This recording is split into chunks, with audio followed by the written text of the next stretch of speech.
You would never think the mayor of London is Sadiq Khan. What does that show us? It shows us that politically there is a chance to get to the top. I'm not going to say that when you get to the top, it doesn't mean there's some things you have to compromise. You will have to. But we need to be politically active in these countries and accept that now I'm a British Muslim. You see, I'm from Iraq. But I would never have found true Islam had it not been for the open-mindedness of living in London. Because in London I have to know why I'm a Muslim. In London I have so much haram around me. I don't need to hide from anyone if I want to do haram. Here, if you want to do haram, you have to think twice. In London I don't have to think twice. I could go and do haram everywhere. But I love my religion. That's why I didn't do haram. Now I accept I'm a British Muslim. If I accept I'm a British Muslim, it means I have as much right to be at the top of this country as any other citizen. But if I'm just sitting in my mosque the whole day, reading Quran, of course they're going to ban hijab because I'm not using my voice. Rasulullah sallallahu alaihi wasallam, when Islam was in trouble, what did he do? Sent Ja'far, son of Abu Talib, to Abyssinia. Why did he send the companions to Africa? Because he wanted to build political relations with the priest and Najashi. We have to take this lesson that our Prophet is not a man who was just fasting and praying the whole day, but a man who politically done the constitution of Medina, politically had relations with the Najashi. Nabi Yusuf in the Quran says, قَالَ اجْعَلْنِي عَلَى خَزَائِنِ الْأَرْضِ إِنِّي حَفِيظٌ عَلِيمٌ. Make me the treasurer of Egypt. The king was not a Muslim. Nabi of Allah says, make me the treasurer of a non-Muslim country. We say the non-Muslim government, mushrik. Non-Muslim government, bid'ah, dalala, kafir. Nabi Yusuf alayhi salam says, اجعلني على خزائن الأرض. Make me the treasurer of Egypt. If it is haram to work for a non-Muslim government, then why is a Prophet of Allah asking for the job? I know at the beginning they had told him, but then later he says, اجعلني. Therefore the Muslims must be active politically. If you are active politically, then you have a voice. In terms of your final question about Middle East and what we talked about between the difference between the Middle Eastern law and a possible new law, I'm not saying that the new law is going to be different from the Middle East. I'm saying the new law is going to have to look at the classic issues that we have discussed in Usul al-Fiqh in relation to the laws and their application. For example, what is urf in one country? Is it definitely going to be urf in another? The principle of urf remains the same, but the application of that urf is different. Also, we know in Islam that we have fiqh which is alive, we have fiqh which is jamid, which is frozen. That fiqh in the time of Rasulullah sallallahu alaihi wasallam, that fiqh can be a fiqh which is still alive until today. But then there are certain laws which may be frozen now. So for a person to say, well, if that law was in the time of Rasulullah, that means it's going to stay all until then. No, there are certain laws which were applicable. And even in the time of the Prophet, some laws changed. Some, in the laws of abrogation, one law abrogated another. The law, for example, on the widow's iddah. Some of the ulama say originally the iddah of the widow was 1 year. The iddah period of a widow, as we know now, is 4 months and 10 days, according to different schools. Whereas in the origin, some will say it was a 1 year iddah. The law of alcohol began with one ayah, another ayah, another ayah. Had someone said, well, that first ayah is enough, the Holy Prophet said, no, we take stage by stage. Sayyid Muhammad Baqir al-Sadr, may Allah bless his soul. Many of you would have studied al-halaqat of Sayyid al-Sadr, principles of jurisprudence. He has a very interesting section in there where he talks about mantaqat al-faragh, or qa'at al-faragh. In English, we call it the lacuna, the vacuum space, where it's as if Allah subhanahu wa ta'ala has allowed us to be able to institute certain laws in a government which are beneficial for Islam at that stage. Now those laws are not laws that are going to contradict what Rasulullah instituted already, but is a recognition that different requirements for different times. And so I believe that on the contrary, Middle Eastern law, Western law in Islam is not something which is different from each other. Rather, it's continuation of the evolution of fiqh and the way we understand fiqh. Yeah. Assalamu alaikum. My name is Sayyid Muhammad Hadi, and the question I want to raise is that while studying the different issues there in the West for the Muslims in Islamic law, I would like to draw your attention towards that there are some serious academic questions. That what are those limitations on the exceptions? For example, we are saying that, as Ayatollah Sistani mentioned in his Risala India, that if they you can insert an exception, you can shake hand with a married woman. Sure. Or all other exceptions, some of you mentioned. So, but can we oversimplify all of these things? Because according to me, these schools of thought, for example, talking about school of thoughts of Al-Sunnah, Hanafi, Hanbali, Maliki, Shafi, they even didn't allow talfiq, the concept of talfiq, that you can take something from Hanafi, some from Maliki, and making some sort of, scholars call it cosmopolitan fiqh. Or the scholars, like you may have listened to Javed Ahmed Ghamdi Sahab. Yeah. And they are oversimplifying the issues by saying that, look, in the modern world, we need modern faith, and all of these classical traditions, they are a burden. Yeah. What the fuqaha has developed in 13th centuries, this is a burden on the Muslims living in the West, for example. So we have to just throw them out. So for a student living in here, a student of Sharia, it is very difficult for me to throw all of these traditions based on, for example, Hanafi school of thought, or Maliki or Jafari. They are based on different principles of Islamic law. So you cannot apply those principles taking A's for a moment and just produce a simplified result. For instance, I will give an example of a woman whose husband has lost the mafqud al-khabar. Yeah. And according to some of the Ahnaf, the woman, she has to wait for 99 years. And some of the Muftiyan, they have fatwa that no, as Imam Malik says, you can wait for 4 years. Yeah. So this is for me, how would you say that we need a real academic base to challenge this classical tradition? So we cannot just say that as per needs, because you know the needs and the exceptions in Islamic law, they are limited. Even the scope of urf is limited. Whenever there is a nas, for example, in the case of apostasy, so you have nasus there. So how will you tackle the things coming from the nasus in Shia law, in Sunni law, and can exception be the ground or nullification of all of these nasus in classical field? I'm going to try to answer all 15 of your questions. You can just merge them and answer them. Wallah, I've worked, if you see my paper, 1, 2, 3, 4, okay. There's a number of questions to answer. First and foremost, when you're bringing Hanafi law, Ja'fari law, there is a clear difference in the fact that a Ja'fari today is doing a taqleed of a marja who's alive. And you know, in Shia jurisprudence, there is that recognition that the Ja'fari madhab, Imam al-Sadiq, has now died. Ijtihad continues the growth of that school. Whereas the other 4 schools are still relying on the naming after those 4 classical scholars. Not that I'm going to say that there isn't ulama of each of those schools who have tried to continue the legacy of those schools.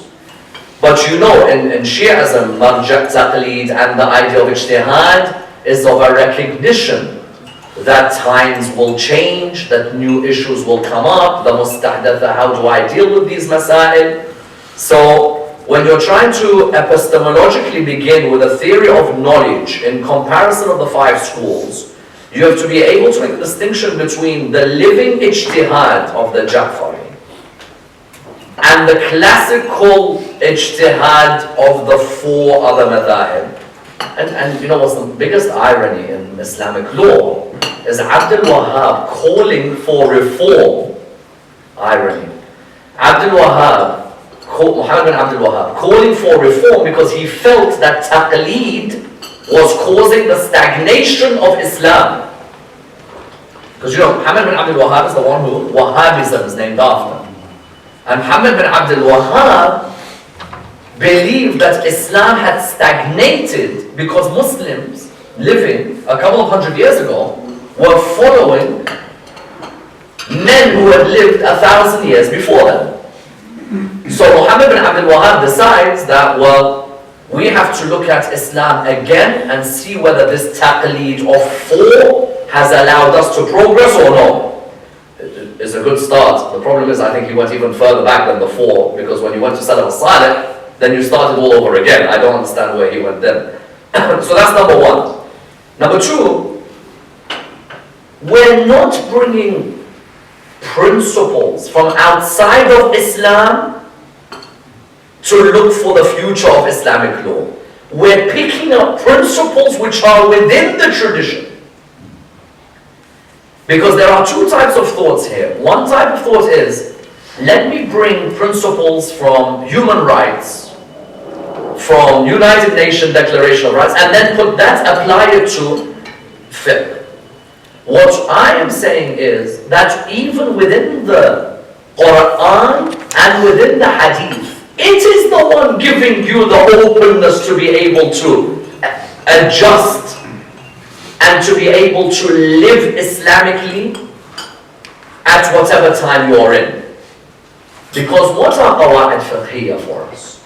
Except the fact that I find a principle from either the Sunnah or an ayah from the Quran, which then becomes my epistemological base for how I move forward. Ya ayyuhan nas, for example, kunu qawanin bil qist shuhada lillah. Verses like this, O mankind, be those who establish justice.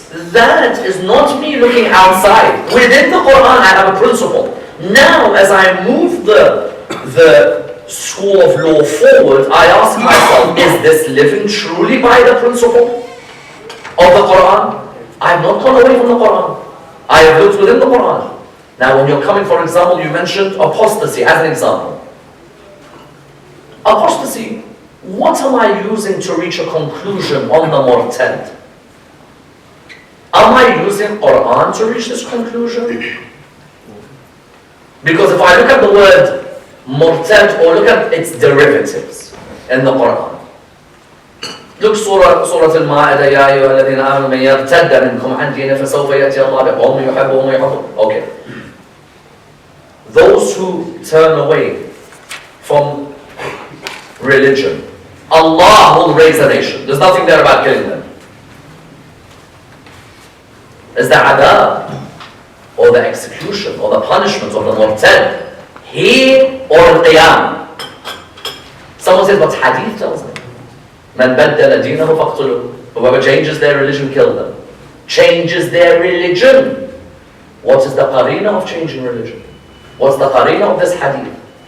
Is this hadith saying that I'm a Muslim and I want to change my religion, and I'm not going to cause trouble changing my religion. I'm not going to go out and cause fasad in the country like maybe Rushdie and others did.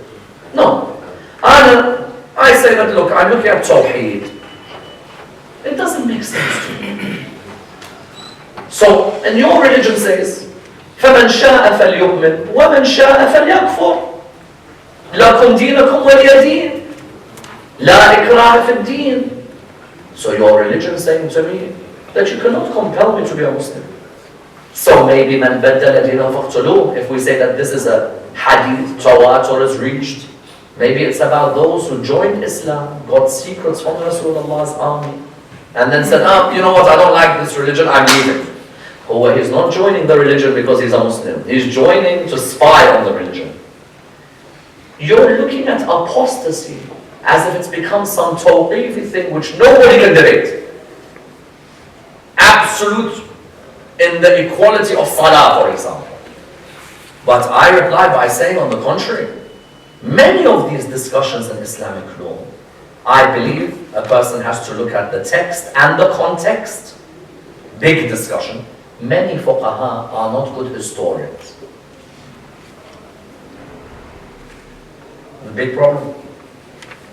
Many jurists are not strong in history. I'm not saying all. Many. If you tell him, explain to me the period of law in the time of the Seljuks.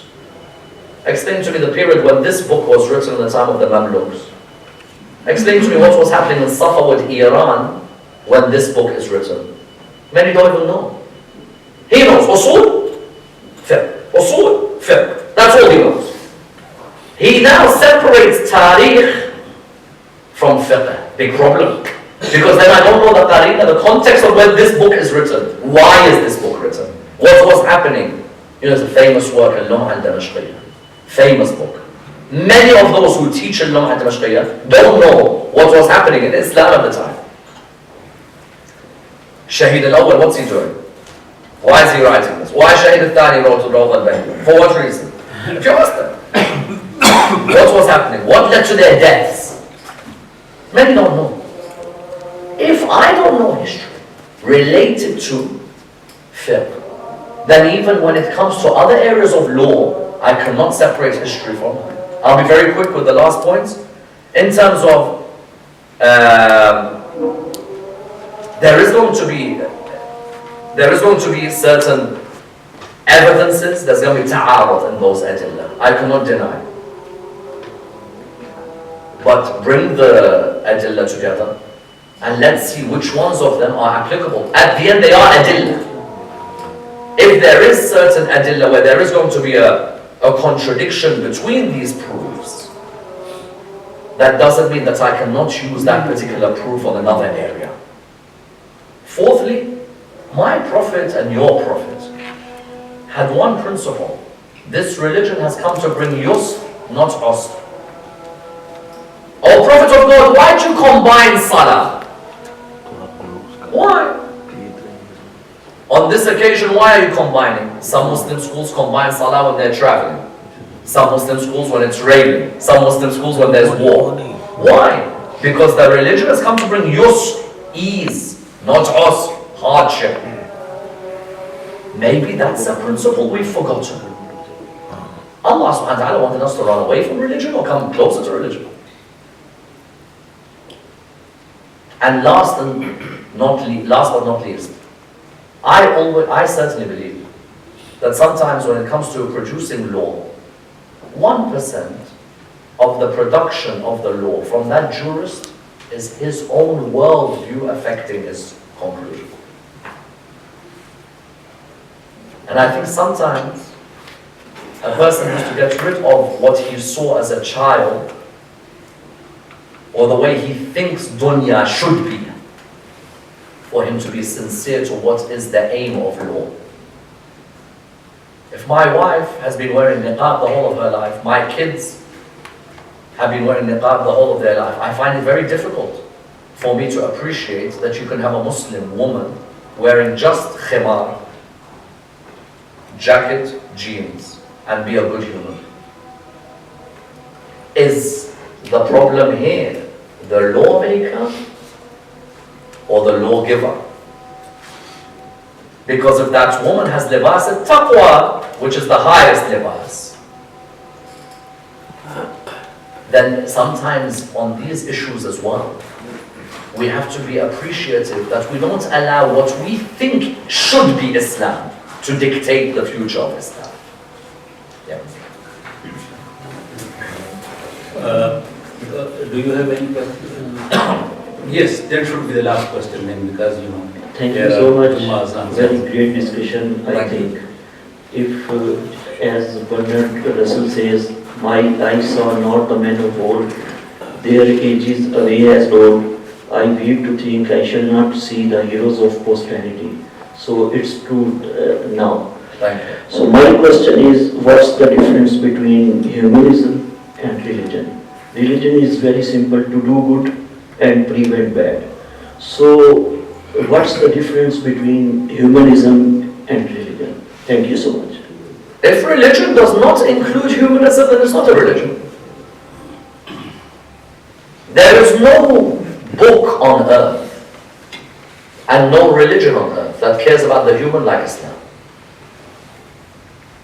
And I'll show you how. Islam is the only religion which is so intricate in law that even when you go to the bathroom, it tells you what to do or not to do. Tell me, that God of Islam, he must really care about his creation, that he has not left a single thing without telling them what to do. This is what many don't understand about Islam, and what many Muslims don't understand about Islam. That's when someone asks you, why are you a Muslim? Why? I say, because the way God describes the human in the Quran, I want that God. He's the Khalifa of Allah on earth. Part of Allah's divine breath is within him, within her. Allah has honored the human. Allah has told the human, you can reach the level of kun fayakun. Asif bin Barqiya can bring the Queen of Sheba's throne by flicking his fingers. And he has ilm min al-kitab. Some knowledge he has, and the Queen of Sheba Balqis's throne is there. Imagine the knowledge of those who trained under Rasulullah's house. So humanism, on the one hand, if someone tells me humanism and religion, I say if religion doesn't have a worldview for the human and a possibility of the humans reaching the highest level spiritually, then that shouldn't be called a religion.